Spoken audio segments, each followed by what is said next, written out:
Guys, let's do this problem right here. The question is asking, use the method of section to determine the axial forces in the members DF, DG and EG.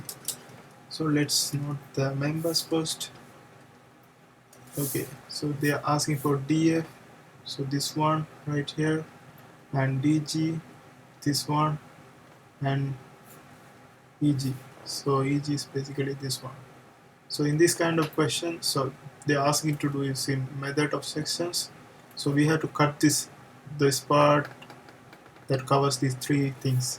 So that's how we do this question. So before I do that, cut and do that, I have to mention the forces. So this one gonna have two forces, AY and AX. This one is going to have one force. Let's call it IX. So in this case, before I cut and do this one, it's better. It's better to calculate one of these forces. I'm going to choose the top part because it's only deal with one force. It's easy to if I choose the top part. You can choose any part you want. You can find these forces too if you want. But I'm choosing this one. But before I go and do that, I have to find one of the forces. So in this case, if I take moment around A, I can get rid of these two forces, and only one force is left, unknown force is left. So I can easily find it. So let's see how we can do this. So I'm taking movement around A. I take movement around A and take counterclockwise positive. We are going to have 6 kilonewton acting this down, pulling this object clockwise, and this is in 800 millimeter distance. So it's going to be negative 800 times 6. Then 4 kilonewton pulling this object down. It's acting clockwise. So it's in 1200 millimeter distance, so it's going to be negative 1200 times 4, and these are the only forces right here, and we have IX in the 600 millimeter height, so it's pulling this object counterclockwise, so it's going to be positive IX times 600 millimeter is equal to 0. We don't have to write the millimeter. And now if I multiply this one, what will I get? 4800. So minus 4800, and here also 4800. Then this is 600 IX, and if I bring this 4800, so it's 9600. If I bring to the other side, it comes out to be 600. This is equal to 0. IX is equal to 9600. Then IX is equal to 9600 divided by 600. Cancel each other. 3, 48, 16. So IX comes out to be 16 kilonewton, and this is my IX value. So this will be helpful to find these reactions. So now what we have to do is we have to separate this this diagram and draw a free body diagram right here. So let's draw this one. So I'm taking the top part. So this is something like this, and here we have three forces. So this is my EG, and here we have DG, and here we have DF. So these are the three forces required to find. Now also I know that we have 4 kilonewton acting downside here, 4 kilonewton, and also we know that let's use it. Okay, we have IX acting on this side, and this is 300 millimeter height. Also this is 300,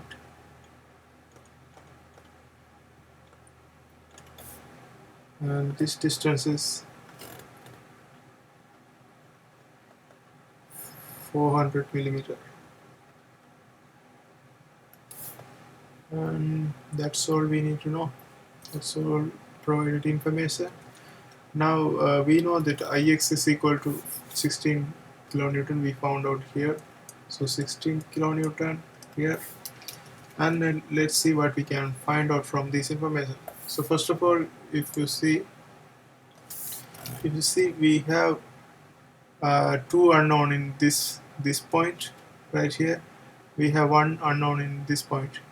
So if I take moment around this one, I can cancel both of them. So this is G, so this is G, this is F, right? So if I take moment around G, these two forces will be cancelled and I can find the DF. So I'm taking moment around G, and if I take counterclockwise positive and solve for this one, here 0 in statics, and this 4 kilonewton is not going to create any movement because it's straight along the G, so it doesn't turn or anything for the G, right? So therefore we can ignore this one, but DF is going to create movement and it's acting clockwise, pulling this object in the clockwise, so it's going to be negative DF times the height of this one is from here to here is 300 millimeters, so it's going to be 300. Then we have Ix creating force is acting counterclockwise, so it's going to be positive. And we know that 16, we can put it here. 16 times 300 millimeter height, 300. Therefore, if I these are the two forces creating moment, so this is equal to 0. And then if I bring this one to the other side, it's going to be 300 df is equal to 16 times 300. Therefore df is going to be 16, because 300 cancels, 16 kilonewton, and that's my df value. Since the answer is positive, that means our assumption is right, the direction is right, it means it's in tension, because we are taking everything in the tension direction. For example, if we have something going away from the joint, that's tension. So that's how we do this. And since we have this information, let's see what we can calculate from this. So we have this one, and also, so if I take horizontal components, we have now still we have two unknown components, because DG has horizontal and vertical, EG is a horizontal. But what happens if I take a vertical? If I take vertical, EG is horizontal, it doesn't come under vertical. DG is the only vertical unknown, right?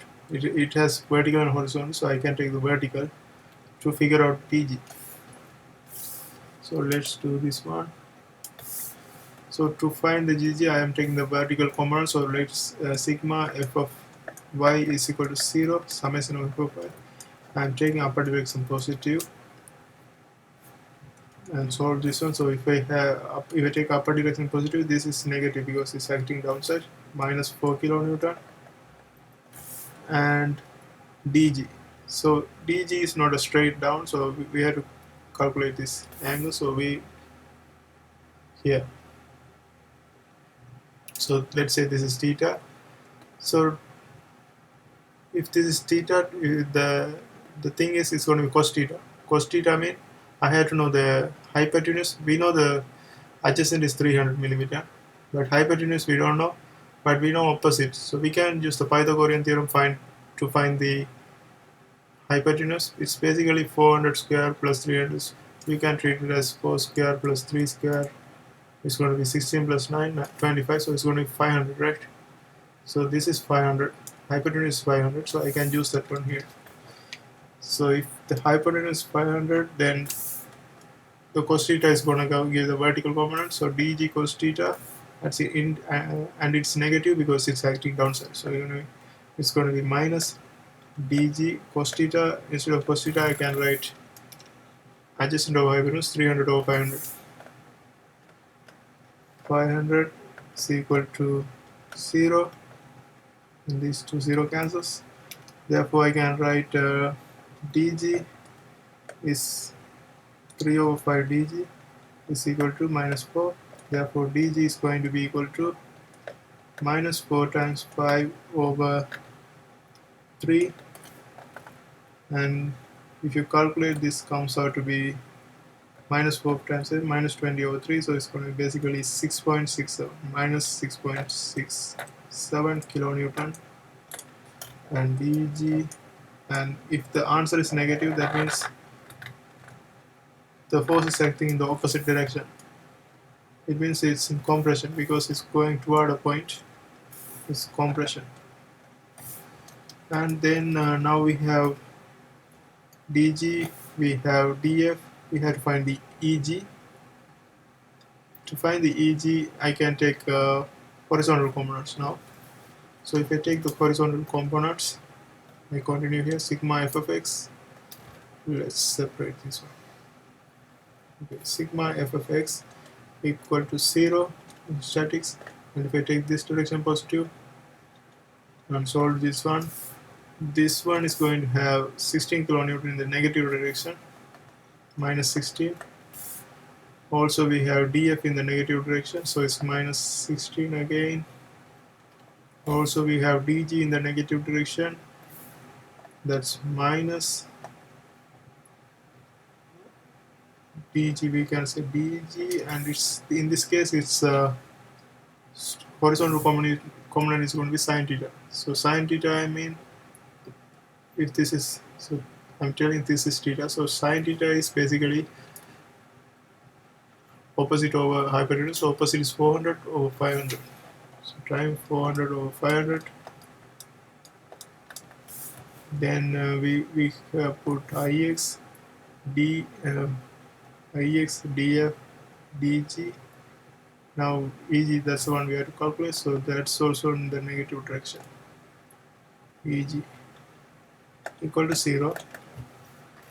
If I bring the eg to the other side, eg is going to be equal to minus 32.